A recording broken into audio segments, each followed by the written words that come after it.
G'day, Paul Hotspur Hippie here, the only psychedelic soccer show on the internet. And perhaps maybe a bit of a downbeat little episode for you today.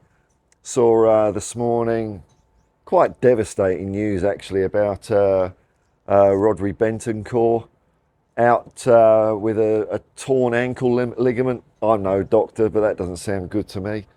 And will be out for about 2.5 months. The words were poorly worded. It said like a minimum of at least 2.5 months, or at least a minimum of 2.5 months. So I don't know what that means, but it's a significant amount of time anyway, let's face it. So that brings our unavailable roster back up to 11 players. 11 players. I don't think I can even rattle them off. I'll have a go. Alfie Whiteman, Ryan Sessegnon, Ivan Perisic, James Maddison, Mickey van der Ven. I'm only halfway there. And I'm struggling. Romero, still one more game out on suspension. There's just so many.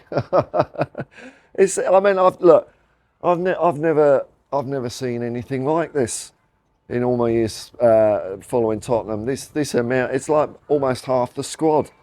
Half the squad is out. Last game, Ange had to put two goalkeepers on the bench, and even then couldn't fill it, which kind of puts the achievement of the team against Aston Villa on even a higher pedestal, really, when you think about it. The amount of players that we've lost since first 11. Oh, Manor Solomon, there you go. There's another one.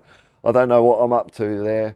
It's just a role of I don't know what. I don't know how to put this into words. I feel particularly sad and sorry for Bentancur, the guy after an ACL did so well training. To motivate yourself to keep training, probably a lot on his own, and to get back, and not just to get back, but just to look so good and confident on the ball. His game against Uruguay, he was making plenty of tackles. And he starts his first game for Tottenham in, 8.5 months, something like that. And Matt Cash, I don't know. I find it hard to put into words my reaction to that guy. People are saying things like, "Oh yeah, don't you cry about it, Tottenham, because you've got Romero." Well, I don't know anyone. Has Romero put anyone in hospital? I don't think so. Has he actually, crippled anyone for weeks on end? For all this reckless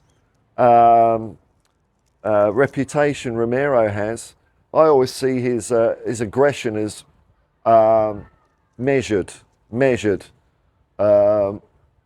sometimes over the line, but never like this. The tackles, there were two. Don't forget, there were 2 tackles that this Cash idiot did during the game. Both were appalling. I don't know who's teaching this guy to tackle, and I see people saying it was an accident. It was accidental. If you're having accidents like that, you're not fit to play football. This isn't the first player he's done it to. It's not the first Spurs player he did it to. He did it to Matt Doherty. So this guy needs to be taught a bit of a lesson. We will see what happens March the 10th or March the 9th in England, when we go up to Aston Villa. And I don't know what player will be assigned to give Matt Cash a bit of a tickle up. I'm not suggesting anything too egregious, but so he puts him, just something to put this guy in his place. You just can't do that on a football pitch. I don't care if it was premeditated or whether it was accidental. The result's been the same for 2 of our players. And, so once again, Bentancur faces a fairly long road to recovery. And it was a real positive thing, him coming back on the pitch, as a late substitute a couple of games ago, and then starting. And the guy looked so good. He's such a class player. Big part of the reason that we played so well with a depleted team against Aston Villa was Bentancur. It was a real loss when he went off the pitch. So where does this leave us for Manchester City? What should Ange do? Well, keep going, man. Keep going the way you're going. I'm pretty sure. Well, I know me. I'm sure a lot of the fans understand the way it is. As far as I'm concerned, I want to see us keep playing this style of football, come what may. We're playing the long game here. We're playing the long game. You know, we're not just playing for this year. We're playing for subsequent years. And Ange is building an attacking culture. And when you do that, the last thing you want to do is decide under certain circumstances that it's not good enough. He didn't decide it was not good enough against Chelsea. And now we're playing Man City, which many people are saying, you can't play like that against Manchester City, probably even with a full strength team. They'd probably be saying that. I hope we do. Whatever the result may be from that, because whatever the result is on this weekend, as Ange said, when we get our players back, I think we're going to be one hell of a football team. One hell of a football team. And I think the performances of our kind of reserve team will be a source of perhaps great inspiration to the big boys when they come back.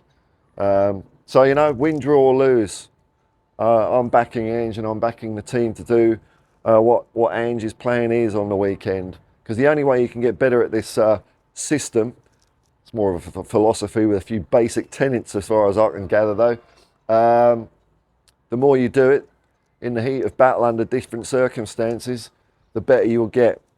And if we did it against Chelsea, maybe, you know, we dropped off against Wolves, but we did really well against Aston Villa. I'm hoping we do well against Manchester City. I'd like to see some of that football again because we played some astonishing football. It's going to be hard without Bentancur, and good news, we do get Yves Bissouma back. So we might be looking at a midfield of just swapping Bentancur for Bissouma, perhaps. I don't know. It surely looks like there might be a chance for some youngsters to come through. What game that will be, who knows? Do you do it against Manchester City?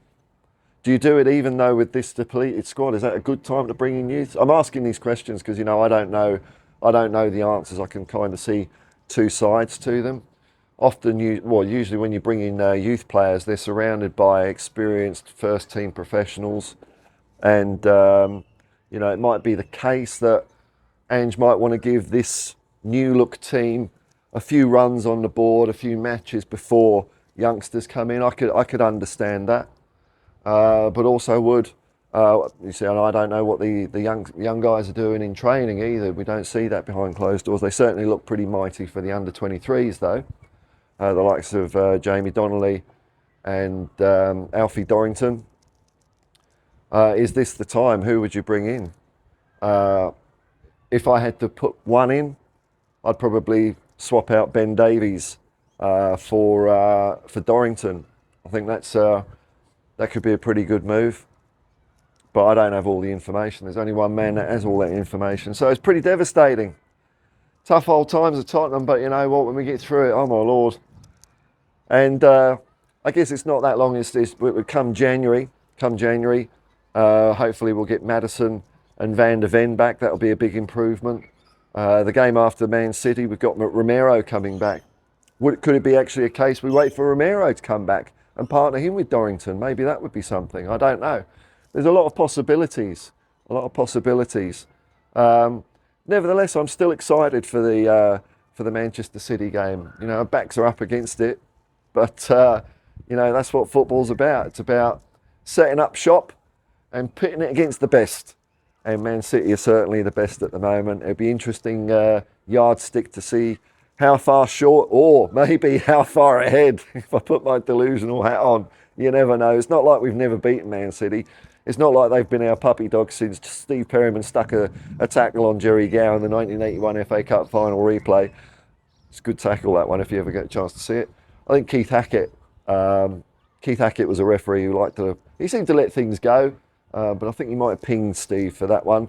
But it was a message. It was a message, and it was a message that has been felt in the 32 years since. Now, just as a quick note, I did a stream yesterday, and a commenter mentioned something interesting, which I'll just share with you. Not strictly football related, but this concept of a Korean concept called Han, which I don't know about you, but I've never heard of, and I've known Koreans in my life. I've never heard mention of this. It's like kind of a cultural, emotional phenomenon called Han. And the commenter James Paratrooper mentioned in context with our captain Hyung Min Son. He said he had to manage his Han. Now I don't know if I've never heard Sonny talk about Han. I don't know if him and his family have it, but it's a widespread phenomena. It's very hard to put into words. I've been going down a bit of a rabbit hole on Han and Korean history because I find it interesting, and I don't know if it gives any insights into Son's determination to excel. It might do. I don't know. He certainly is very, very committed professional. In a nutshell, in my ignorant way, you know, to give you a flavour, but there's loads of stuff out there on the internet. You know, Korea has a very turbulent history, colonisation, especially in the 20th century, very brutal, a divided country, families separated. This is not just a South Korean phenomenon, this is North Korean as well, Han.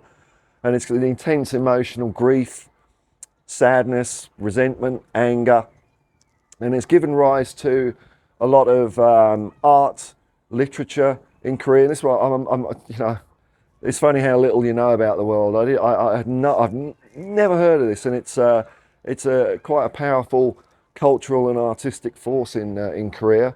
Possibly one of the reasons why it's developed so quickly from the ashes, I guess, of the Korean War and the Japanese. How do you put it? Japanese overlordship. I can't think of the right word. But it's something that's very pervasive in Korean culture, and you know, can be exhibited in many ways. So I found it interesting. I just thought I'd drop that in for you. Here it is, Han. Actually, I won't do it there. I'll do it earlier because the things are coming up on the screen now, aren't they? Anyway, till next time. I hope there's better news next time, folks. Peace and love, man, and come on, you Spurs.